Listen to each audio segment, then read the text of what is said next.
Regulation of glycogen metabolism. So mainly glycogen metabolism includes two metabolic pathways. One is glycogenesis and the other is glycogenolysis.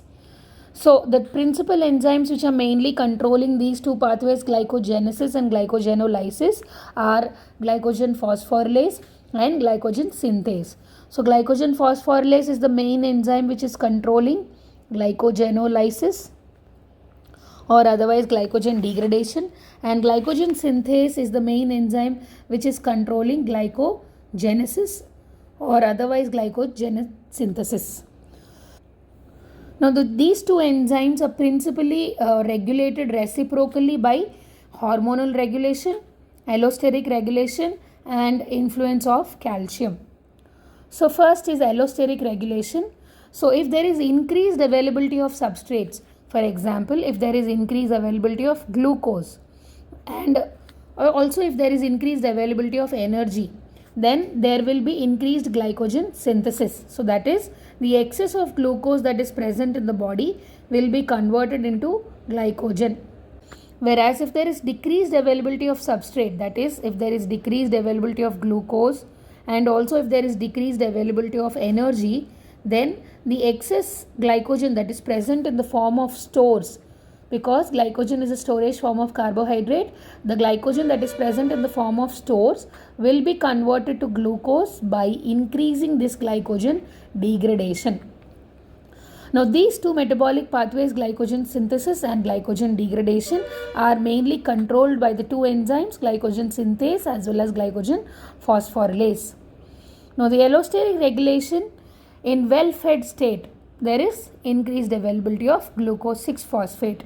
Now this molecule glucose 6-phosphate, when it is present in higher concentrations, this will activate glycogen synthase. The increased availability of glucose 6-phosphate will activate glycogen synthase. Now when glycogen synthase is more, obviously glycogenesis will be increased. Glycogenesis is nothing but glycogen synthesis. Glycogenesis is nothing but glycogen synthesis. Now this molecule in glucose 6-phosphate, when it is present in high concentration, this will also inhibit glycogen phosphorylase. But not only by stimulating glycogen synthesis, it also inhibits glycogen phosphorylase, thereby inhibiting the glycogenolysis, so that there will be decreased degradation of glycogen and there will be decreased release of glucose into the bloodstream. Decreased release of glucose into the bloodstream. So this molecule glucose 6-phosphate, if it is present in higher concentrations in well-fed condition, that will activate the enzyme glycogen synthase and stimulate glycogenesis and also inhibit the enzyme glycogen phosphorylase and inhibit glycogenolysis. Now, in addition to this glucose 6-phosphate, free glucose, if there is free glucose in liver, this also acts as an inhibitor, allosteric inhibitor of the enzyme glycogen phosphorylase, thereby inhibiting glycogen degradation or glycogenolysis. So by inhibiting the enzyme glycogen phosphorylase, glycogenolysis is inhibited and thereby free glucose is not released into the bloodstream. So this is the allosteric regulation of the glycogen metabolism. Next is the hormonal regulation of the glycogen metabolism. Hormonal regulation is specially mediated by cyclic AMP. Now this cyclic AMP acts as a second messenger. Second messenger, these hormones when they are released, they form hormone receptor complex and they stimulate the release of this cyclic AMP. Now this cyclic AMP will cause inhibition or stimulation of these enzymes, thereby controlling these two pathways, that is glycogen synthesis and glycogen degradation. Now we will see how the cyclic AMP will control this glycogen synthase as well as the glycogen phosphorylase. So glycogen synthase regulation by cyclic AMP. So glycogen synthesis is mainly controlled by the enzyme glycogen synthase. Now this glycogen synthase enzyme is present in two forms, active A form as well as in inactive B form. Now when this synthase enzyme becomes active and when this synthase becomes inactive.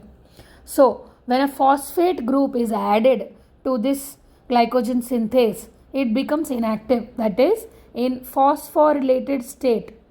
Glycogen synthase in its phosphorylated state, it is inactive, whereas in its dephosphorylated state, that is when a phosphate group is removed from this enzyme. Now this process of phosphorylation is catalyzed by this cyclic AMP dependent protein kinase. So that is why it is said that cyclic AMP is the hormonal regulation is mainly done by cyclic AMP. This phosphorylation is catalyzed by cyclic AMP dependent protein kinase. So this glucagon, for example, glucagon in liver and epinephrine in liver and muscle, when they are released, they stimulate the release of cyclic AMP.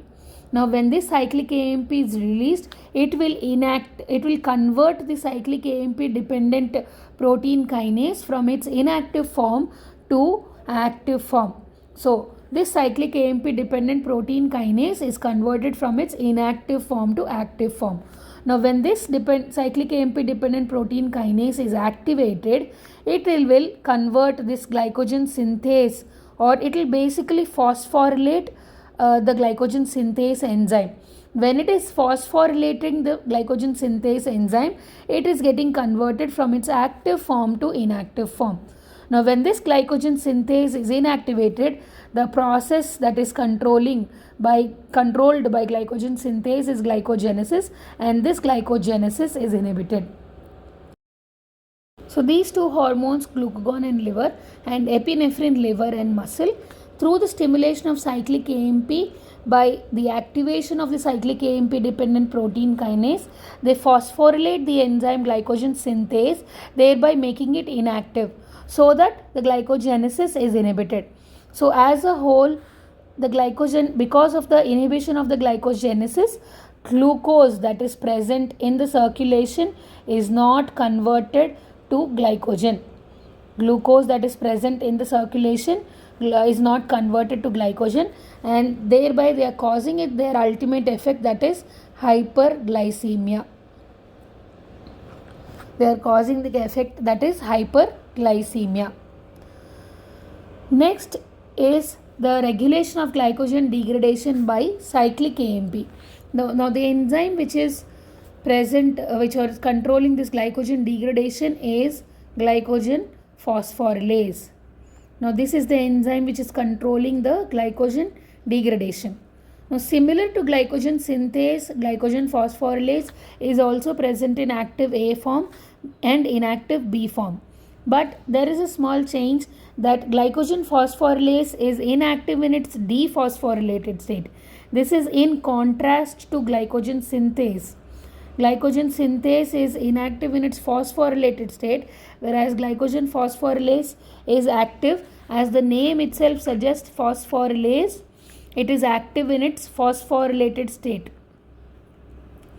Glycogen phosphorylase is active in its phosphorylated state. So the hormones glucagon in liver and epinephrine in liver and muscle, when they are released, they stimulate cyclic AMP. Now this cyclic AMP will convert the inactive cyclic AMP dependent protein kinase to active form of cyclic AMP dependent protein kinase. So activation of the cyclic AMP dependent protein kinase will convert the inactive phosphorylase kinase to active phosphorylase kinase. So activated phosphorylase kinase will add a phosphate group, or it will phosphorylate this enzyme glycogen phosphorylase. So glycogen phosphorylase is active in its phosphorylated state. So when this becomes active, glycogen phosphorylase, because this is the principal enzyme for glycogen degradation, it will convert the glycogen molecule to glucose 1-phosphate. So more glucose is released into the bloodstream.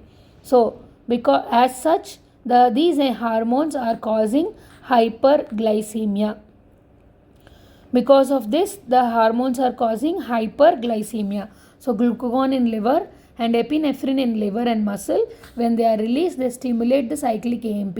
Now this cyclic AMP will phosphorylate or will convert the cyclic AMP dependent protein kinase to its activated form, which will in turn activate the phosphorylase kinase, and this phosphorylase kinase will phosphorylate the glycogen phosphorylase, thereby causing or increasing the glycogen degradation pathway. So this is the hormonal regulation of the glycogen metabolism. Effect of calcium ions on glycogenolysis. When the muscle contracts, calcium ions are released from the sarcoplasmic reticulum. This calcium binds to calmodulin. Calmodulin is the calcium modulating protein, and it directly activates phosphorylase kinase without the involvement of cyclic AMP dependent protein kinase. Calcium directly activates the phosphorylase kinase. So this is the calcium that is released from the sarcoplasmic reticulum, which will activate the calmodulin, which will directly activate the phosphorylase kinase without the involvement of cyclic AMP dependent protein kinase. So when phosphorylase kinase is activated, it will phosphorylate glycogen phosphorylase, thereby increasing glycogen degradation. So because of increased glycogen degradation, more glucose is released into the circulation, and that glucose is used as energy for muscular contraction. So that is the effect of calcium on glycogen.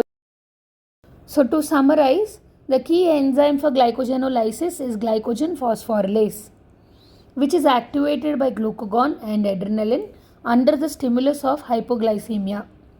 And the key enzyme for glycogen synthesis is glycogen synthase, that is activated by insulin under the stimulus of hyperglycemia. Glycogen metabolism is regulated by coordinated regulation of glycogen synthase and glycogen phosphorylase. These regulatory mechanisms include allosteric control as well as hormonal control by covalent modification of the enzymes. The allosteric effectors are ATP, glucose 6-phosphate, and AMP. Glycogen synthase exists in two forms, active A form and inactive B form. It is active in its dephosphorylated form and inactive in its phosphorylated form. Whereas glycogen phosphorylase also exists in two forms, active A form and inactive B form, but it is active in its phosphorylated form and inactive in its dephosphorylated form. So through this covalent modification, that is phosphorylation and dephosphorylation by hormones mediated by cyclic AMP, glycogen metabolism is regulated.